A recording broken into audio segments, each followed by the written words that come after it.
მოგესალმებით პატივცემულო ტელემაყურებლებო, საზოგადოებრივი მაუწყებლის ეთერშია მე-17 ტურის ეროვნული ლიგის მიმოხილვა, რომელიც გაიხსნა ლოკომოტივისა და სამტრედიას დაპირისპირებით ახალ სტადიონზე, დავით პეტრიაშვილის სახელობის სტადიონზე გაიმართა ეს შეხვედრა, რომელიც ლოკომოტივის საშინაო არენა იქნება. სასიამოვნოა, რომ ძალიან კარგი სტადიონი შეემატა თბილისს.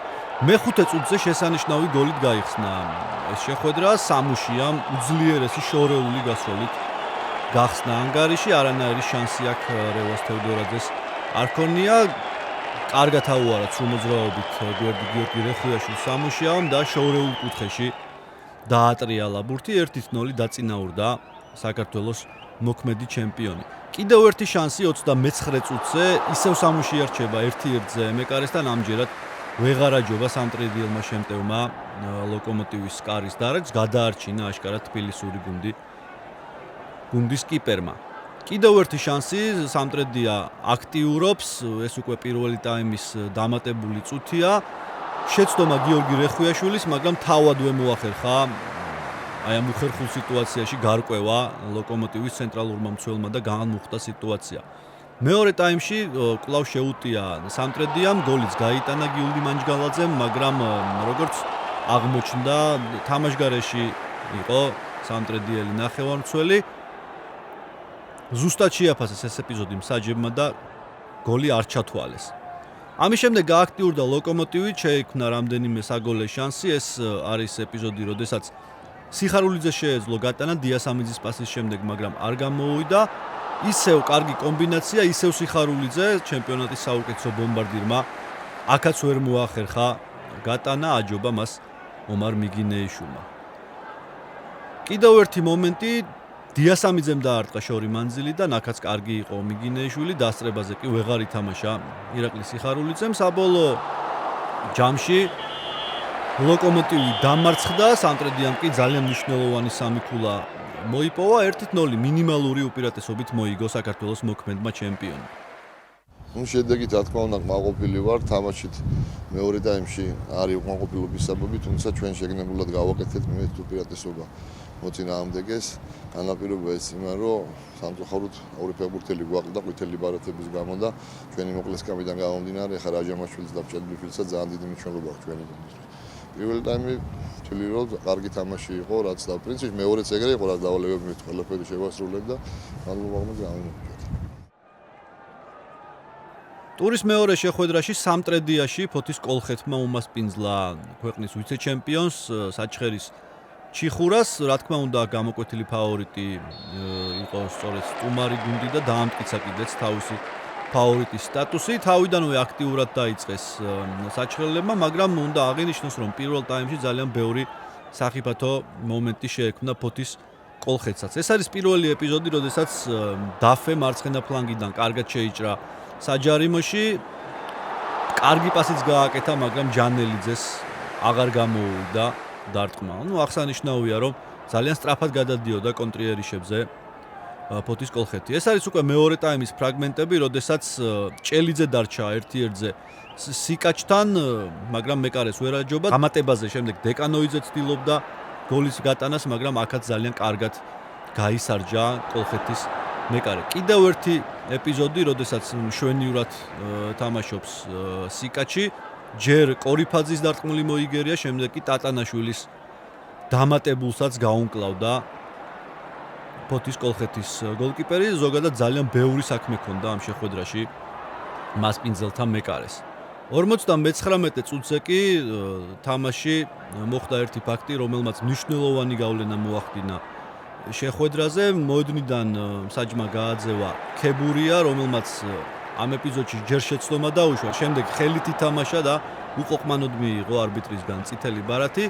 ისედაც აუთსაიდერი იყო შეხვედრაში კოლხეთი და 10 კაცით ძალიან გაუჭირდა დარჩენილ წუთებში.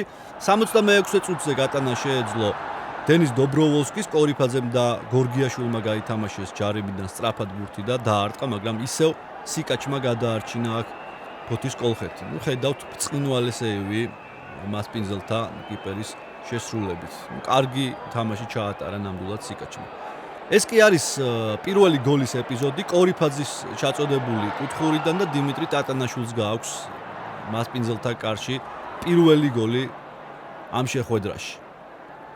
75 წუთზე 10 კაციანმა ფოთის კოლხეთმა მოახერხა გათანაბრება. აქ ეს გოლი მთლიანად არის ჩიხურას მეკარის დინო ჰამზიჩის სინდისზე. გამოსვლაზე შეცდა ბოსნია-ჰერცეგოვინელი გოლკიპერი და მიკოლა კოვტალიუკმა ფოთის კოლხეთის საუკეთესო ბომბარდირმა მოახერხა თავისი მორიგი გოლის გატანა დასწრებაზე. კარგად ითამაშა და ანგარიში გაათანაბრა. ამის შემდეგ რა თქმა უნდა გააძლიერა ზეწოლა საჩხერის ჩიხურამ. კორიფაძე, ჩიკვაიძე, ტატანაშვილის გათამაშებული კომბინაცია კვლავ თავური დარტყმით დაასრულა დიმიტრი ტატანაშვილმა და მეორე გოლი გაიტანა ამ შეხვედრაში. ამის შემდეგ კი რა თქმა უნდა უკვე ყველა მივხვდით რომ ძალიან გაუჭირდებოდა ფოთის კოლხეთს კიდევ ერთხელ გათანაბრება. კიდევ ნახეთ რომ ტატანაშვილი აი ამ სიტუაციებში დასწრებაზე არის ერთ-ერთი საუკეთესო ეროვნულ ლიგაში. უკვე მსაჯისმიერ დამატებულ წუთზე კიდევ შეეძლო გატანა საჩხერის ჩიხურას, მაგრამ აქაც კარგად თამაშობს სიკაჩი. დეკანოიძე 1-1-ზე იყო დარჩენილი მეკარისთან, მაგრამ ვერ გაიტანა. შემდეგ სწრაფად სადა სიკაჩმა ბურთის მეტოქის ნახევარზე გადატანა. ჩააბარა ბურთი მეტოქეს და მაინც მოჰყვა ამ შეცდომას მის კარში გოლი. ისევ დიმიტრი ტატანაშვილი ჰეტ-ტრიკი შეასრულა ტატანაშვილმა და თავის გუნდს მოაპოვებინა ძალიან მნიშვნელოვანი 3 ქულა. ოთი განკონცენტრირებული გუნდი არის და ყოველთვის ბოლომდე იბრძვიან და ამისი თქვათ გვეშინოდა ჩვენ, მაგრამ ჩვენი თამაში იყო აზრიანი თამაში, იყო შემოქმედება გარკვეულ მომენტებში და ამან განაპირობა მე ვფიქრობ ჩვენი გამარჯვება. დინამო არენაზე გორის დილამ უმასპინძლა ქობულეთის შუქურას. ორივე გუნდს ყავს ახალი მთავარი მწვრთნელი, ზივარიეს ნაცვლად გიორგი დეკანოსიძე. ათამაშებს გორის დილას, დროებითი მწვრთნელის პოსტი უკავია მას, რაც შეეხება ქობულეთის შუქურას, გიორგი შაშიაშვილი ავარჯიშებს ზღვისპირულ გუნდს. გასაგებია რომ შუქურას აქვს სერიოზული პრობლემები და ეს პრობლემები თითქოს გვარდებოდა, როდესაც აზამატ ჯიოევი დიდი ხნის უთამაშებელი დაბრუნდა ამ თამაში, მაგრამ მე-5 წუთზე კვლავ ტრავმა მიიღო. გუნდის ძირითადმა მეკარემ და სტურუა შევიდა მის ნაცვლად. მე-18 წუთზე პირველი გოლი გავიდა ქობულეთის შუქურას კარში. კირკიტაძე მიბრძოლა იქ კარგად. შვენიერი პასიც გააკეთა საჯარიმოში, სადაც ყველას დაასწრო ფლავიო ნუბიონ და მოახერხა ანგარიშის გახსნა. არანაირი შანსი აქვს სტურუას არ ჰქონია, მისგან შორეულ კუთხეში წავიდა თავით ბურთი, რასთან განკლავებაც ძალიან რთული იყო.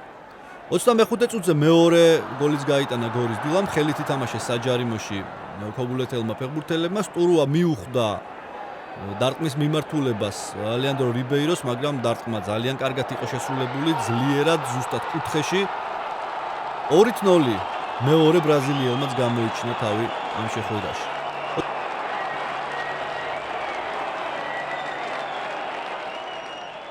35 წუთზე შეეძლო შემცირება ანგარიშის ქობულეთის შუქურას. ჯეფინიომ დატოვა 1-1-ზე კობა შალამბერიძე, მაგრამ ვერ მოახერხა მე-13 ნომერმა ზუსტად დარტყმა.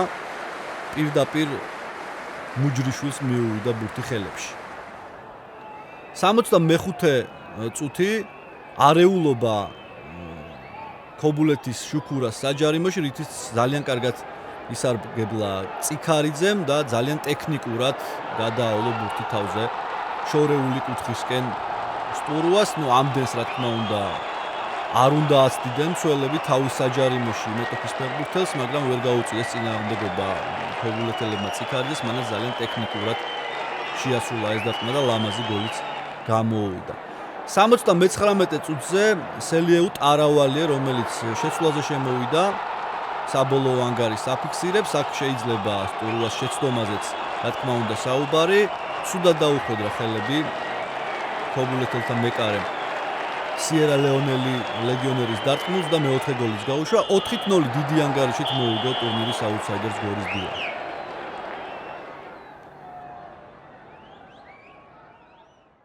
ვფიქრობ, რომ ბიჭებმა მაგრა იშრომეს, ის შრომა რაც გაწიეს ამ დღეების განმავლობაში დაუფასდათ მინდორზე და კარგად ითამაშეს. Რა თქმა უნდა, იყო შეცდომებიც, მაგრამ მთლიანობაში მადლობელი ვარ ბიჭების. მადლობა მინდა გადაუხადოთ თითოეულ მათგანს, ჩემს სტაფს და საერთოდ კლუბის ხელმძღვანელობასაც, რომ მენდომე და ეს ორი თამაში მე ვიქნები მთავარი მწვრთნელი და პირველი ნაბიჯი მოგებისკენ გადავდგით და დავიწყეთ და მეორე თამაშზეც ვეცდებით, რომ მაქსიმალურად კარგი შედეგი დავდოთ. პირველ რიგში გორის დილას ულოცავ გამარჯვებას, ნამდვილად დაიმსახურეს გამარჯვება, ნამდვილად დღეს ვიტყვი რომ ნამდვილად დაიჩაგრა ჩვენი გუნდი ყველა კომპონენტში. ალბათ იმ ფაქტორმა რომ ეკარე პირველ წუთზე გუნდის კაპიტანი დაიმტვრა, დიდი როლი ითამაშა, ძალიან სწრაფი გოლი მივიღეთ ამის შემდეგ. გუნდი ალბათ ისევ ძიებაში ვართ, ვეძებთ, იმიტომ რომ გუნდი არის ძალიან სავალალო მდგომარეობაში, ვატყობთ რომ ეს ფეხბურთელები თითქმის უკვე ძალიან თქვათ რომ შესაძლებელია რამოდენიმე კადრი, ახალი სისხლია გუნდში მოსასვლელი, იმიტომ რომ გუნდი მთლიანობაში ვერ თამაშობს იმ ფეხბურთს, თქვათ რაც უნდა მოხდეს. დავით პეტრიაშვილის სახელობის სტადიონმა ამ ტურში მეორე შეხვედრასაც უმასპინძლა, საბურთალომ თბილისურ დერბიში უმასპინძლა თბილისის დინამოს. საბურთალოს მოგეხსენებათ რომ არც ერთი შეხვედრა არ აქვს თავისი ისტორიის განმავლობაში დინამოსთვის მოგებული. მეტიც გოლიც არ აქვს ჯერჯერობით საბურთალოელებს გატანილი ქვეყნის ყველაზე ტიტულოვანი გუნდის კარში. მე-12 წუთზე ლაშა შინდაგორიძეს შეეძლო გატანა, მაგრამ კარგად თამაშობს ამ ეპიზოდში დინამოელთა მეკარე. კიდევ ერთი მომენტი უკვე მე-20 წუთზე ისევ ლაშა შინდაგორიძე რჩება 1-1-ზე მეკარესთან. შემდეგ ითხოვდნენ პენალტს საბურთალოს ფეხბურთელები, თითქოს გველესიანმა ხელით ითამაშა, მაგრამ საჯმა ეს ეპიზოდი გაატარა. ამის შემდეგ დინამომ მოიპოვა უპირატესობა, რამდენიმე ძალიან სახიფათო შეტევაც გამოუვიდათ სტუმრებს, ეს არის პაპუნაშვილის დარტყმა, მაკრატელათი ცდილობდა ის გოლის გატანას. პირველ ტაიმში გოლი არ გასულა, სამაგიეროდ მეორე ნახევარში სხვა სიჩქარეები ჩართო კახა კაჭარავას გუნდმა და დაწყებიდან დაახლოებით 30 წამში ბაჩანა არაბულმა მოახერხა თავით მეტოქის კარში გოლის გატანა. კობოურმა ჩააწოდა აქ ძალიან კარგად და აღარ გასჭირვებია ბაჩუ არაბულს. 51 წუთზე კი შედევრი შემოგთავაზა საბა ლობჟანიძემ, დაახლოებით 50 მეტრიანი სოლო რეიდი, ხელი ვერავინ შეუშალა საბა ლობჟანიძეს და დაუბრკოლებლად გაიტანა მეორე გოლი თბილისის დინამოს მე-11 ნომერმა. საკუთარი საჯარიმოდან პრაქტიკულად წამოიღო შეტევა თბილისის დინამომ. საბა ლობჟანიძეს გატანა აღარ გასჭირვებია. ამის შემდეგ დადგა გიორგი პაპუნაშვილის დრო, აქ ძალიან კარგი პასი მიუვიდა მისგან ბაჩუ არაბულს, მაგრამ გატანა ახლო მანძილიდან ვერ შეძლო ჩემპიონატის ერთ-ერთმა საუკეთესო ბომბარდირმა. შეიძლებოდა კიდევ უფრო დიდი ანგარიში დაფიქსირებულიყო. 69 წუთზე კი გაისროლა გიორგი პაპუნაშვილმა, ულამაზესი გოლი გამოუვიდა, რომელსაც ახლა ერთად ვნახავთ.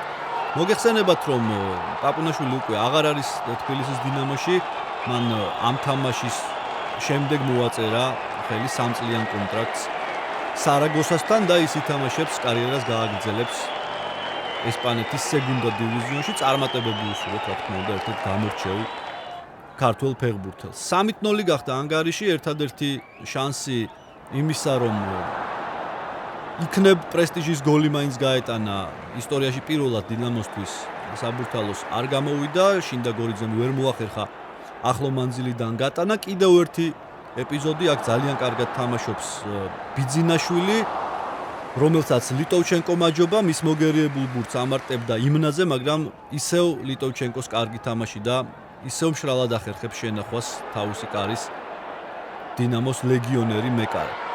ეს არის უკვე 91 წუთზე გატანილი გოლი, რომელიც გაიტანა ნიკა ნინუამ. არეულობა საჯარიმოში ბურთი მიუვიდა ნინუას და უძლიერესი დარტყმა, რომელთანაც ვერაფერი გააწყო საბურთალოს მეკარემ. ამაზე არ დაკმაყოფილდა თბილისის დინამო და 91 წუთზე მეხუთე ბურთიც გაუტანა საბურთალოს. გიორგი პაპუნაშვილი დუბლით დაემშვიდობა ეროვნულ ჩემპიონატს და ქვეყნის ყველაზე ტიტულოვან გუნდს. 5-0 დინამო ფორმაშია და გუნდი ემზადება ქართული კლასიკოსთვის, რომელიც შედგება შემდეგ ტურში.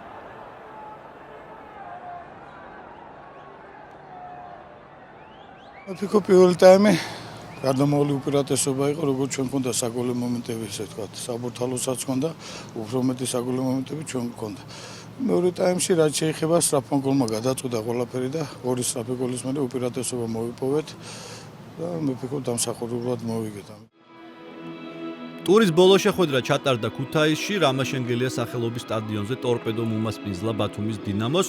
მოგეხსენებათ, რომ ევროპის ლიგაზე უნდა გამოვიდეს ორივე გუნდი, ტრენჩინი იქნება ტორპედოს მეტოქე, ბათუმი კი შეხვდება პოლონურ იაგელონიას. რაც შეეხება თავად თამაშს, ძალიან ჭირდებოდა 3 ქულა ქუთაისის ტორპედოს, რათა ისევ შეენარჩუნებინა სამქულიანი სტატუს quo თბილისის დინამოსთან. მე-19 წუთზე ინიშნება პენალტი ბათუმელთა კარის მიმართულებით, აქ ყველაფერი ძალიან კარგად გააკეთა ქუთაისელთა მარცხენა ფლანგელმა, გიორგი ქიმაძემ პასი გააკეთა კაპანაძის მიმართულებით, რომელიც თამაშგარაში იყო, კაპანაძე ბურთზე არ წავიდა, თავად მიიღო ისევ ბურთი გიორგი ქიმაძემ, რომელიც წააქცია ანატოლი ტიმოფეევმა, დაინიშნა 11 მეტრიანი ბათუმელთა კარის მიმართულებით, რომელიც შეასრულა კუხიანიძემ და ანგარიში ასე გაიხსნა. ზოგადად უნდა აღვნიშნოთ, რომ ვინც მიადევნა თვალი საზოგადოებრივი მაუწყებლის ეთერში ამ შეხვედრას, მეტის მოლოდინი ჰქონდა ორივე გუნდისგან, მაგრამ უნდა ვაღიაროთ, რომ არ გამართლდა ჩვენი იმედი, ძალიან დაბალი ტემპი, არც ისე ბევრი საგოლე მომენტი და აი ამ ერთმა გოლმა გადაწყვიტა საბოლოოდ მატჩის შედეგი. ბათუმის დინამოს აი ამ ეპიზოდში 31 წუთზე შეეძლო ანგარიშის გათანაბრება, ვალერი თევდორაძემ ძალიან ეშმაკურად დაარტყა კარის მიმართულებით, მაგრამ გიორგი ქიმაძემ ცარიელი კარიდან მოახერხა ბურთის გამოტანა. აქ რთული იქნებოდა რეაგირება, რა თქმა უნდა, როინ კვასხვაძისთვის. მეორე ტაიმში ეს იყო ყველაზე დასამახსოვრებელი ეპიზოდი, ისევ გრიგოლ დოლიძემ დააბზრიალა თავისი მზაკრული კუთხურის შემდეგ ბურთი კარისკენ, მაგრამ ტიმოფეევმა ბოლო მომენტში მოახერხა რეაგირება და განმუხტა სიტუაცია. როგორც თქვი, არ იქნებოდა ბევრი მომენტი ამ შეხვედრაში და საბოლოოდ 1-0 მოიგო ტორპედომ და ძალიან მნიშვნელოვანი 3 ქულა მოიპოვა.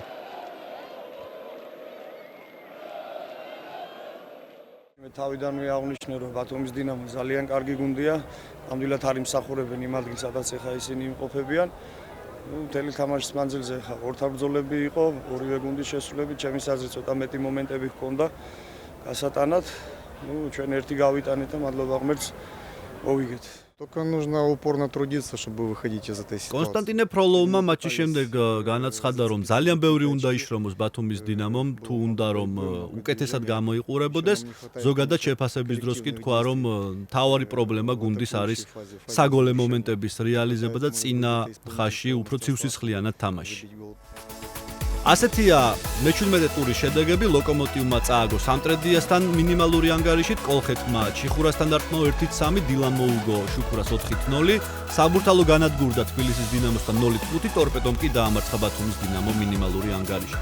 სატურნირო ცხრილი ასეთია: თბილისის დინამო 40 ქულით პირველ ადგილზეა, მეორეზე ტორპედო 37 ქულით, მესამეზეა სამტრედია 30 ქულით, ბოლოა ქობულეთის შუქურა 7 ქულა აქვს ქობულეთურ გუნდს. შემდეგ ტურში კი გამოსარჩევია, რა თქმა უნდა, ქართული კლასიკო თბილისის დინამო ტორპედოს წინააღმდეგ. ამ მე-18 ტურით დასრულდება საქართველოს ჩემპიონატის მეორე წრე.